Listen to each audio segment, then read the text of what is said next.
Here is your first clue of your getaway experience for the weekend.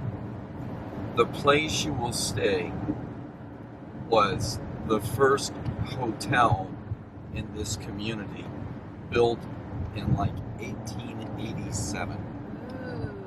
It was the tallest building at the time of 9 stories tall.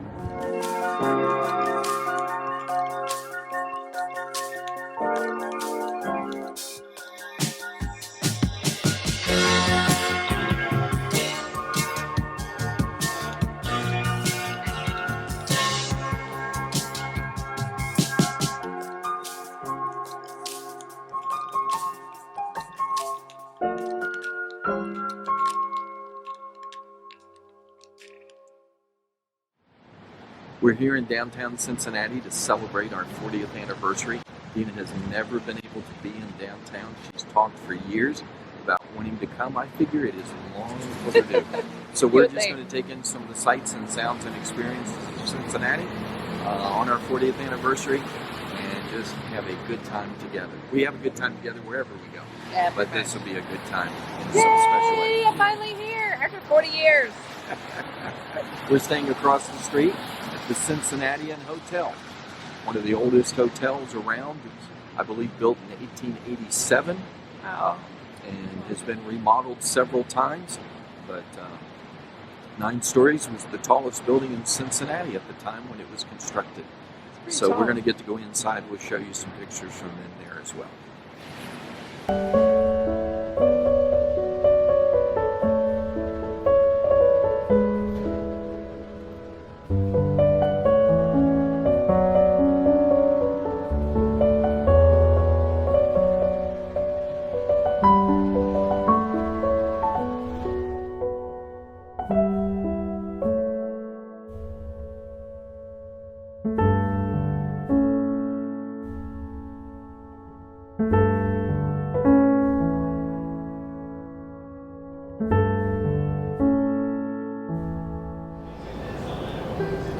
Good morning from the Queen City, Cincinnati, Ohio. We've had a wonderful time here already. Looking forward to just a full day. I'll tell you what, it's one of those places, if you've never thought about visiting before, so many just incredibly wonderful things to experience, see a lot of history. History is just phenomenal. And you were doing some checking about just the idea of the Queen City. I was always curious about why it's called the Queen City. I mean, so can you talk about that a little bit? Or? Well, I always heard that it was because of the 7 hills around the city. It was the Queen City. But then Deana did some research and found out it's even richer than that when you consider how vital Cincinnati was to river trade and to westward movement. And their arts areas. So like right next door to the motel where we're staying in the Cincinnati, which was built in 1787, carries a lot of history and charm. Right next door is where the Cincinnati Enquirer, the local newspaper, was produced for many, many years. Right. And I think they were part of the ones that named it the Queen. Was part of naming it the Queen City. And that was what, in or was it late 1700s or early 1800s, something like that. But that Henry Wadsworth Longfellow wrote, he added, he also helped name the city the Queen City. And they were really, there was a guy that started a vineyard. One of the, I guess what I read was he was one of the first in the country to have a vineyard in the whole country. And so part of the poem, it was called the Catawba Wine. That was the name of the poem. And one of the stanzas said, "In the song of the vine, the greeting of mine, the winds and birds that shall deliver to the Queen of the West." So he was part of naming the city the Queen City as well. And I guess it had a lot to do with wines for those who like wine. And when you look at the old pictures of the city, the paddle boats would just push right up to the shore. And so along the riverfront was incredible trade and unloading and loading of supplies. They just made this a true Queen City to launch Right. things into the next chapter. So yesterday we were looking towards the Paul Brown Stadium, and you could see the Ohio River, because most everybody knows about the Ohio River. All the trade through that time was going through there. We looked down, and there was a barge, and what do you call it? The ship that pushes the barge through. And we Yeah. watched it go underneath the bridge. Yes. And so that is still going on today. And our daughter went to University of Cincinnati, and she rode for them. And so when Duane was texting her, and she went, "Well, I rode under that bridge." Yes. And so it's just a wonderful venue. If you've not been here, boy, I'd encourage you to just come stay downtown, check out the sites. If you're camping, there's plenty of campgrounds around the area. Well, especially on Kings Island, we've camped here before. And just across the river in northern Kentucky, and having grown up on that side of the river, it's incredible what they've done to places like Newport, Covington, Bellevue, right along the riverfront. So many places to eat, see, shop, and experience. So today we're going to do a tour. Yes. Almost like a walking tour. It's pretty windy out there, so you'll see our hair flying, or my hair anyway. So stay tuned, and you can go with us on a tour.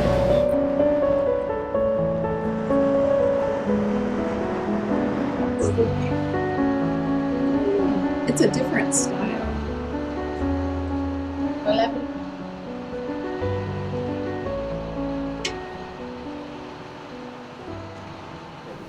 What do you do here?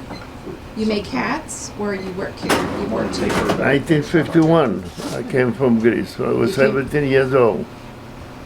And I came on a Thursday night. I was in the Atlantic Ocean for 2 weeks. I didn't eat nothing. I was sick as the tides was 40 stories high on the Atlantic Ocean. And I says, why I left my home, I said, I used to go hunting, and we got 2 farms. And I says, 7 days, 7 nights, water and the sky. You don't see no land anywhere. Wow. And And you've been here ever since? ever since. Did you ever get to go back home? Oh, I go every year. I go swim in the Mediterranean. That's the only place to go swimming. Really? They don't have any sharks there either. Did you hear that? Mediterranean. So They said this hat was made in Italy. Yeah, that hat was made in Italy that you just purchased. where you folks from? What? We live in Columbus, Columbus. Indiana. I'm from Virginia, but he's from Northern Kentucky. I grew up right across the river. So yesterday was our 40th anniversary, Oh, and so we've always lived away. So we've always come to visit his family, but he never has shown me Cincinnati. And I begged him. I went, I've been married to you for 40 years. I've never seen the city. So he surprised me. they ruined the cities in America. They ain't no cities anymore. Now, the young people are coming back in the cities. They have all these old buildings, the old buildings built by Germans way back in Cincinnati, I'm sure. The walls, I think, they're about 3-4 feet wide. The new place they're building is a 2x4 and a drywall. But you know, now the people coming back, the young people coming back in the city, which I think is the smartest thing, because if they work in a city, you don't need no automobile. And I mean, the automobile, you spend money every day, you like it or not. But Europeans, they live in the cities for centuries. Thank you so much for allowing us to Well, even capture you. It's so good to meet you. Your Well- first name? Gus. Gus. Gus, it was good talking to you.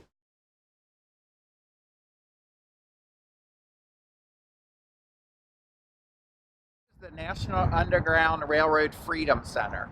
So it opened about 15 years ago, and it's a museum dedicated to the eradication of slavery. So most people think of slavery, 1800s, Civil War, but it's actually all forms of oppression. So they have exhibits about human trafficking, they have exhibits about the Cold War, things like that. They actually have an exhibit opening in January that's supposed to be really powerful. It's about human trafficking along the I-75 corridor. So it's the first place in the United States to show that. But it's actually 3 separate buildings. They're known as pavilions there. The centerpiece is a pavilion that has a slave pen inside it that they found on a farm over in Kentucky, about 15 miles from here. But some of the other forms of oppression, the white panel there, that's actually a piece of the Berlin Wall, donated by one of Cincinnati's sister cities. So we usually go over there, but with the construction, we'll stand here. But you can kind of see on this side, there's gravel, there's kind of a little hill, it's rocky and rough. That's the East German side. On the other side, it's smooth concrete.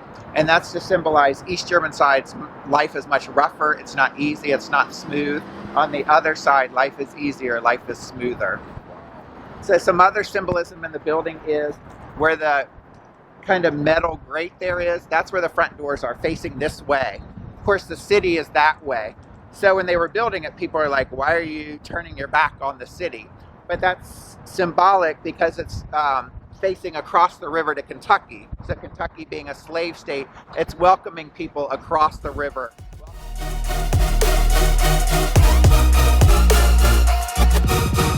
The picture is Joe Nuxall. This street we're on is actually Joe Nuxall Way, and he holds a record that will never be broken, mainly because we have child labor laws now. He debuted as a pitcher for the Reds when he was 15 years old, and he passed away. He was 78. He had been the Reds radio announcer for over 40 years. So he was with the Reds from 15 till 78. So that's my favorite. I will be there for you, baby. Remember, there's nothing out there to get you. Don't forget it. When life throws lemons, just call me. Just call me. To come up with something for the bar to get people to stay longer, spend more money. So they came up with this dish. The owners were Greek, and it's based on a Greek dish that's more of a stew. So it has noodles in it and kind of a meat sauce. But here they did spaghetti with the meat sauce and cheese. So this would be a 3-way here. If you add onions, it'd be a 4-way. If you add beans, it'd be a 5-way. It is from Greeks here in Cincinnati.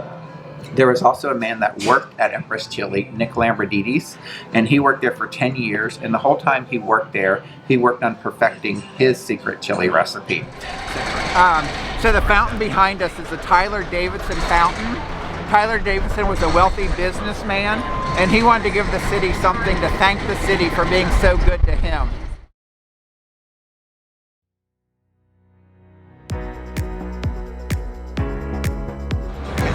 So the Crew Tower here, built in the 1920s, started in 1929, actually shortly before the stock market crashed. So the building was financed entirely by one man, John Emery, and all his friends he asked to invest with him because it was kind of a new idea at the time where they were building like a city within a city. But nobody wanted to finance it with him, so he took all his money out of the bank. So then the stock market crashed. He was fine because all his money was on this building. All his friends lost all their money. So when you read about the Great Depression, you read about the history of Cincinnati, this building's mentioned over and over because over 1,000 people were employed during the first 2 years of the Great Depression working on this one building. So this is one of the reasons why Cincinnati is so well known for movies. This street here was one of the earliest streets. They used to shoot all kinds of movies. So if you look at it, it can look like anywhere. Right. They filmed Rage in Harlem here with Forrest Whitaker, is supposed to be Harlem. They filmed The Public Eye with Joe Pesci, was supposed to be Chicago in the 1930s. Unfortunately, the thing William Howard Taft's known for is being the heaviest president. And there's a story how he got stuck in the bathtub in the White House. So their logo is William Howard Taft sitting in a bathtub holding a beer stein. And so people come here, even who don't drink beer, just to buy their t-shirt, to buy their mugs and stuff like that. That's hilarious. So very popular.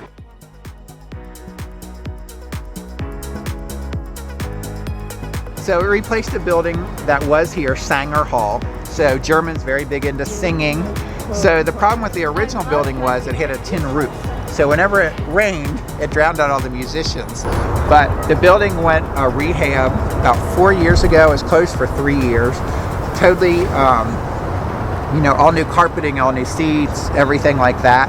They also uncovered all the windows. Like we said, this neighborhood wasn't such a great neighborhood in the 70s. The last renovation was done in the 1970s, and at that time they bricked in all the windows of the facade. So they uncovered all the windows, so that was a big deal. The rose window there, you'll see on, mugs and calendars and stuff, because that was a really big deal, that being restored there. David with Riverside Food Tours has been an excellent host for this tour. Highly recommend him and their services when you come down to visit and see, experience Cincinnati as only Cincinnati has made for you. So we hope to see you and hope that you'll see Cincinnati very soon.